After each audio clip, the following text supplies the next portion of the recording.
નમસ્કાર દર્શક મિત્રો, ટેક્સ પ્લાનિંગ વિથ મુકેશ પટેલના નવા એપિસોડમાં આપનું સ્વાગત છે. હું છું ચાર્મી.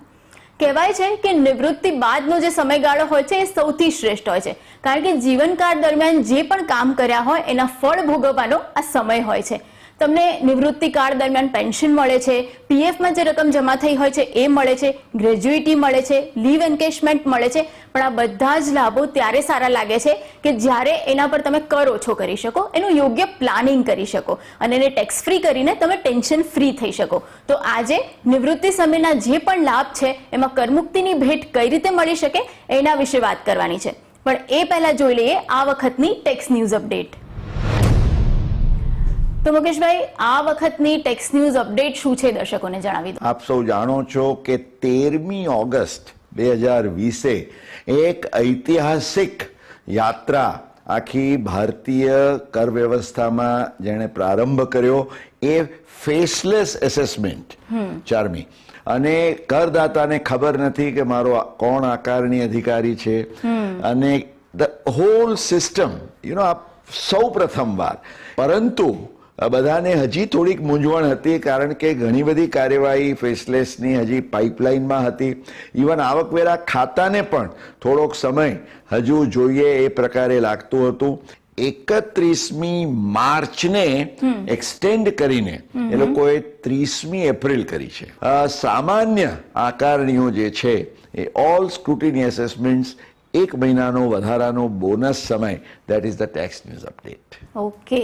અને દર્શક મિત્રો, ટેક્સ ન્યૂઝ અપડેટની સાથે સાથે આ વખતથી આપણે એક નવું સેગમેન્ટ પણ ઉમેરી રહ્યા છે ને એ છે ટેક્સનું ટાઈમ મેનેજમેન્ટ.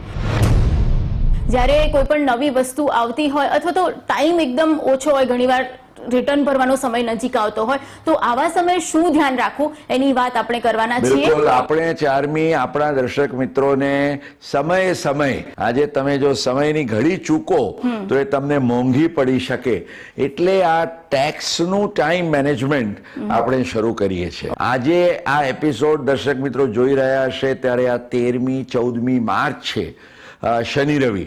દર્શક મિત્રો ખ્યાલમાં રાખશો કે જો તમે હજુ તમારી એડવાન્સ ટેક્સની જવાબદારી અદા કરી ન હોય, એડવાન્સ ટેક્સનો જે છેલ્લો હપ્તો છે તો એ 15મી માર્ચ 2021 ચાલુ નાણાકીય વર્ષની આવક માટે એ ચૂકવાનો નથી, એ આપણે દર્શક મિત્રોને કહીએ. પણ મુકેશભાઈ, એડવાન્સ ટેક્સ ભરવાની જવાબદારી કોને આવે અને કેવી રીતે અદા કરવાની ને ક્યાં સુધી ક્યારે થઈ શકે? આ 15મી માર્ચનો જે છેલ્લો હપ્તો છે, તમે અગાઉ ન પણ ભર્યો હોય તો પણ ખ્યાલમાં રાખશો કે આ છેલ્લો હપ્તો ચૂકશો નહીં. કારણ કે તમે જો હપ્તો ચૂકો ને તો પછી જે તમારે એનું દંડનીય વ્યાજ ભરવું પડે એ દર્શક મિત્રો કાઠું પડે. તમારે આજે એમ સમજો કે પૈસા છે, ભરવાના છે, તમે ચૂકી ગયા, સેવિંગ બેંકમાં રહ્યા તો તમને વાર્ષિક પરાણે 3%નું વ્યાજ મળશે. પણ આવકવેરા ખાતું તમારી પાસે વસૂલશે માસિક 1%, એટલે કે વાર્ષિક 12%ના વ્યાજનો દર. જો તમે if there is a shortfall in advance tax, અને તમે કહ્યું કે એડવાન્સ ટેક્સ કોણે ભરવાનો, તો દર્શક મિત્રો જેને પણ એનો જે ટેક્સ પેબલ હોય એની ટોટલ ઇન્કમ પર, એમાં TDS ને બાદ કર્યા પછી જો 10,000 રૂપિયાથી વધારે રકમ રહેતી હોય તો ચાર્મી તમારે નિયત હપ્તા અનુસાર એ એડવાન્સ ટેક્સ ભરવાનો છે. જે સિનિયર સિટીઝન્સ છે, વરિષ્ઠ વયના નાગરિકો જેને ધંધા કે વ્યવસાયની આવક નથી, એમને એડવાન્સ ટેક્સ ભરવાની જવાબદારીમાંથી સંપૂર્ણપણે મુક્તિ આપવામાં આવી છે. અને જે અંદાજિત આવક યોજના છે, જેને પહેલા 3 હપ્તામાંથી મુક્તિ હતી, એને ખ્યાલમાં રાખવાનું છે કે આ 4થો હપ્તો ચૂકે નહીં, કારણ કે અન્યથા 1 એપ્રિલથી એમના કેસમાં સેક્શન 234B નું પેનલ ઇન્ટરેસ્ટ શરૂ થઈ જાય. અચ્છા, તો દર્શક મિત્રો ચોક્કસ આ વાત ધ્યાને રાખજો. અને હવે મુકેશભાઈ વાત કરીએ, જે આપણે મેઇન આજે વાત કરવાની છે નિવૃત્તિ સમયના આયોજનની. અને નિવૃત્તિની વાત આવે એટલે સૌથી પહેલું યાદ આવે પીએફ. તો આ પીએફ ની શું શું જોગવાઈઓ છે, એના પર કરમુક્તિ કેવી રીતે મળે, કરપાત્ર કઈ રીતે થાય, એના વિશે થોડી સમજ આપો. આ એકમાત્ર એવી રકમ છે પીએફ ની કે જ્યારે તમે પીએફ કોન્ટ્રીબ્યુશન થાય છે, આજે તમારા માલિક તરફથી તમારા ખાતામાં જે પીએફ નું કોન્ટ્રીબ્યુશન થતું હોય, 4મી એને આવકવેરાના કાયદાની કલમ 10, 11 તેમજ 10, 12 હેઠળ સંપૂર્ણપણે કરમુક્ત ગણવાની જોગવાઈ છે.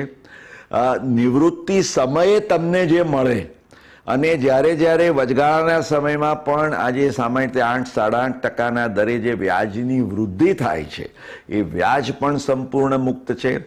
અને જ્યારે the entire amount comes back to you on retirement તો એ સંપૂર્ણ પેકેજ આ એક જ એવી રકમ છે કે જેને કોઈ પણ નાણાકીય મર્યાદા સિવાય સંપૂર્ણપણે કરમુક્ત ગણવાની જોગવાઈ છે. કરદાતાઓએ પગારદારોએ એ પણ યાદ રાખવાનું છે કે એમની નોકરીના 5 વર્ષ પૂર્ણ ન થયા હોય અને જો એમને પીએફ મળે તો એ પીએફ ટેક્સેબલ થાય છે.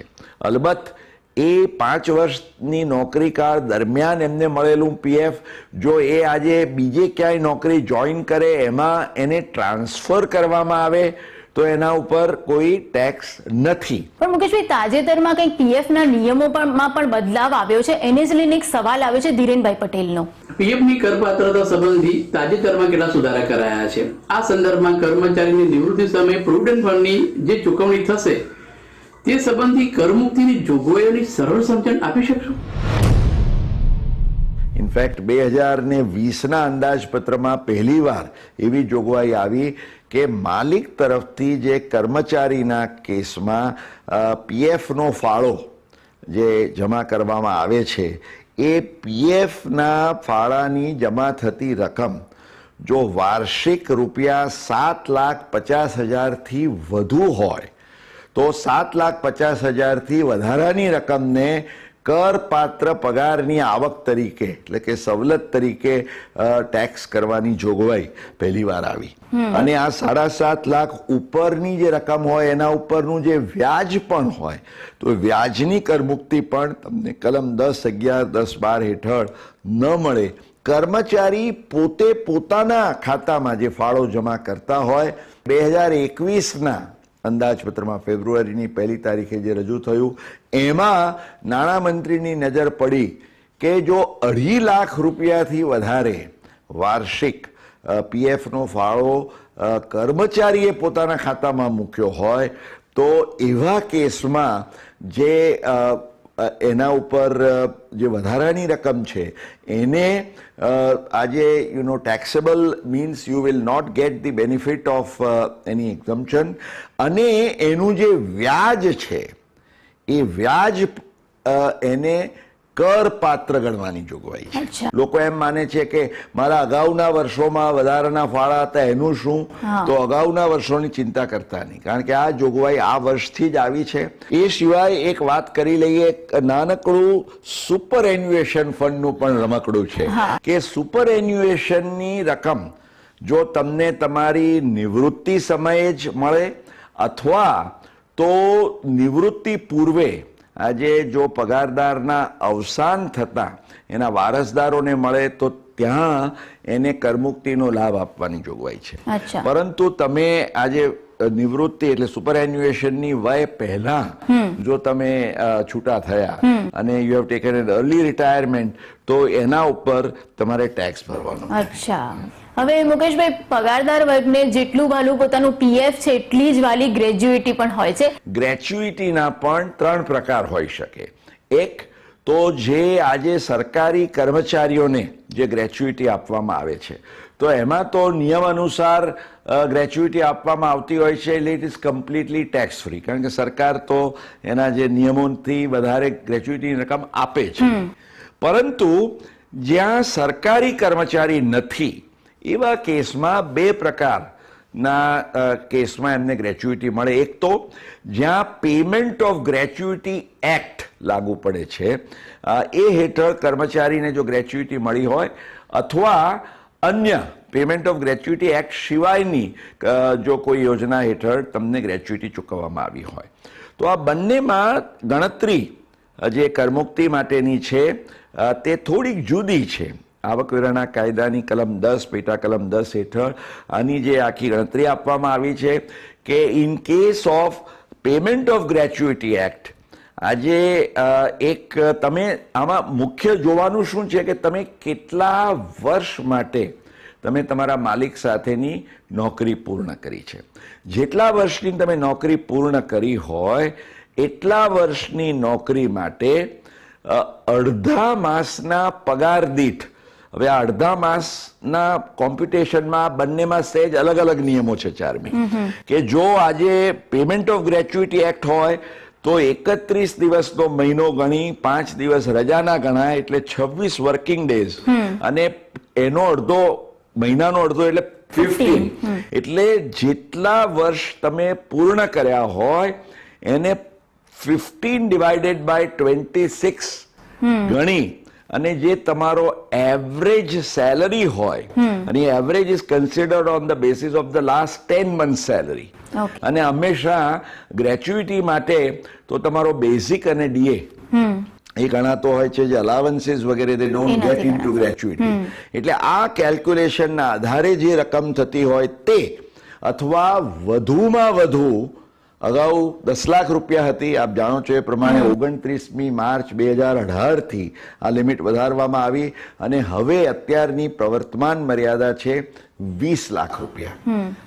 જો પેમેન્ટ ઓફ ગ્રેચ્યુઇટી એક્ટ ન હોય તો ત્યાં અડધા માસનો સીધો પગાર ગણીને on the basis of that ત્યાં પણ 20 લાખ રૂપિયા ની મહત્તમ કરમુક્તિ મર્યાદા છે. પણ મુકેશભાઈ, જો કોઈ કર્મચારીનું અવસાન થાય અને ત્યારબાદ એના પરિવારને આજે ગ્રેચ્યુઇટી છે એની રકમ આપવાની હોય તો એના કેસમાં કરમુક્તિની શું જોગવાઈ છે, કરપાત્રતાની શું જોગવાઈ છે, એને લઈને એક સવાલ આવે છે દિલીપભાઈ બલવાનીનો. કોઈ કર્મચારીનું તેના સર્વિસ દરમિયાન આકસ્મિક અવસાન થાય તો તેવા સંજોગોમાં તેના વારસદારોને ચૂકવવામાં આવતી ગ્રેચ્યુઇટી કે એક્સ ગ્રેશિયા રકમ તેમના હાથમાં કરપાત્ર ગણાય. તે બદલ યોગ્ય સલાહ આપવા વિનંતી. કર્મચારી એની નોકરી દરમિયાન એનું અવસાન થાય તો એવા કેસમાં ઓબ્વિયસલી એના માલિક દ્વારા ગ્રેચ્યુઇટી કોને ચૂકવવામાં આવે? વારસદારોને. હવે વારસદારોને જે ગ્રેચ્યુઇટી મળે છે એને નોકરી, કારણ કે નોકરીમાં તો કર્મચારી હતો, કર્મચારી હવે હયાત નથી રહ્યો, વારસદારોને જે મળે છે તે આ એક્સ ગ્રેશિયા રકમ છે. એટલે જે અભિગમ લેવામાં આવ્યો છે તે એ છે કે this has got no connection with the service as such, કારણ કે સર્વિસ વારસદારોએ તો કરી નથી. માટે જે ટેક્સ માટેની જે લિમિટ છે 20 લાખ રૂપિયાની can apply only in the case of an employee.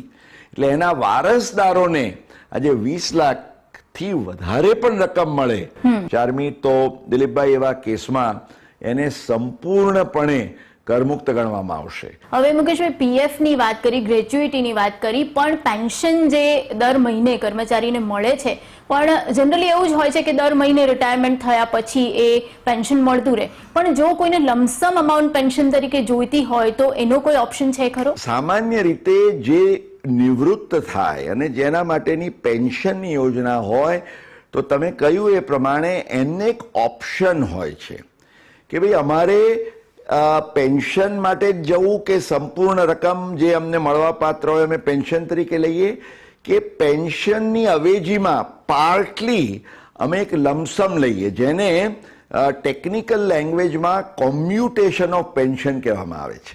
અને આના માટેના નિયમો એ છે કોમ્યુટેશન ઓફ પેન્શનના કે જો તમને ગ્રેચ્યુઇટી મળી હોય તો કોમ્યુટેશન ઓફ પેન્શનની મહત્તમ 1/3 રકમ એ તમારા કેસમાં સંપૂર્ણપણે કરમુક્ત ગણાય. અને જો ગ્રેચ્યુઇટી મળવા પાત્ર ન હોય એવા કેસમાં તમને પેન્શન મળવાનું હોય તો 1/2 ઓફ ધી કોમ્યુટેડ પેન્શન એ તમારા કેસમાં સંપૂર્ણપણે ટેક્સ ફ્રી થાય.